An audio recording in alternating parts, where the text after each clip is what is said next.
చేసుకుంటున్నాను.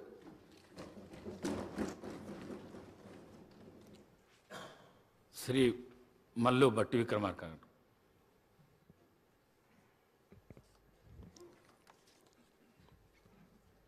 అధ్యక్ష,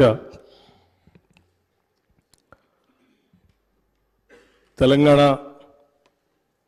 3వ శాసనసభకి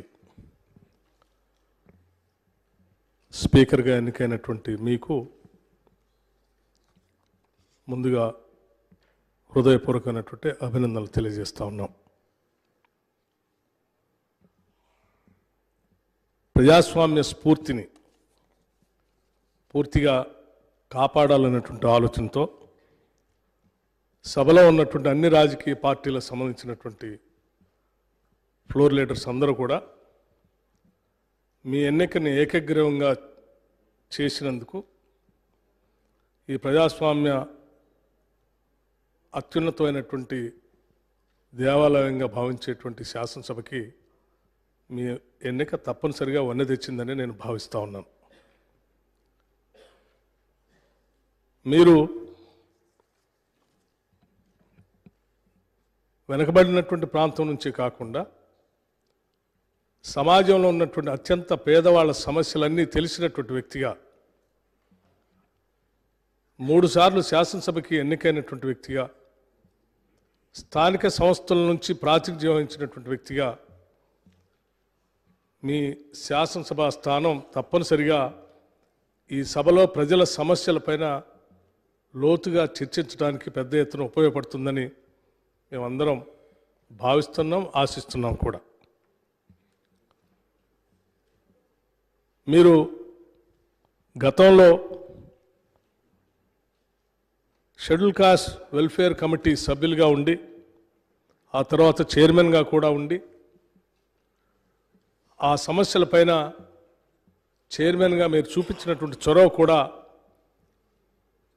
ఈ సమాజంలో ఉన్నటువంటి షెడ్యూల్ కాస్ట్ సమాజానికి పెద్ద ఎత్తున ఉపయోగపడిందని చెప్పడంలో కూడా నాకు ఎటువంటి సందేహం లేదు అధ్యక్ష.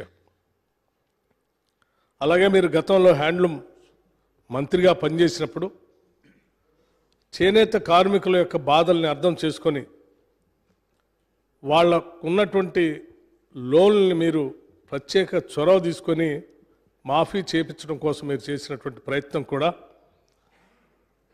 ఈ సమాజంలో ఇబ్బందుల్లో ఉన్నటువంటి ప్రజలపైన మీకున్నటువంటి మనసుకి స్పష్టంగా అర్థం పడుతూ ఉంది. మీలాంటి వ్యక్తులు ఈ శాసనసభ స్థానానికి సభాపతి కావటం ఈ సభలో రాష్ట్రంలో ఉన్నటువంటి ప్రజల ఇబ్బందులపైన ప్రజల యొక్క సమస్యలపైన లోతుగా చర్చించడానికి పెద్ద ఎత్తున మీరు సమయం ఇస్తారని, ఆ దిశలో సభ్యులందరికీ కూడా వారి వారి గౌరవం కాపాడుతూనే వారికి ఇవ్వాల్సినటువంటి సమయాన్ని ఇస్తూనే వాళ్ళ హక్కులను కూడా కాపాడే ప్రయత్నంలో ఎటువంటి లోపం ఉండదని నేను భావిస్తూ ఉన్నాను. మీకున్నటువంటి అపారమైనటువంటి అనుభవం ద్వారా మీరు ఈ శాసనసభకి సభాపతిగా ఎన్నిక కావటం, మీతో పాటు పనిచేసినటువంటి శాసనసభ్యులుగా మేమందరం ఈరోజు గర్విస్తూ ఉన్నాం. మీరు సభాపతి స్థానంలో కూర్చొని ఈ రాష్ట్రం ఎన్నో కోరికలతో, ఎన్నో ఆలోచనలతో, ఎన్నో కలలతో తెచ్చుకున్న తెలంగాణ రాష్ట్ర భవిష్యత్తు కోసం ఈ రోజు నుంచి జరిగేటువంటి ఈ శాసనసభ సమావేశాల్లో చర్చలు అర్థవంతంగా ప్రజల సమస్యల్ని పరిష్కారం చేసేటువంటి దిశగా మీరు సలహాలు సూచనలు ఇస్తారని, ఆ దిశలోనే ఈ సభని ముందు నడుపుతారని ఆశిస్తూ మీ ఎన్నికకి సహకరించినటువంటి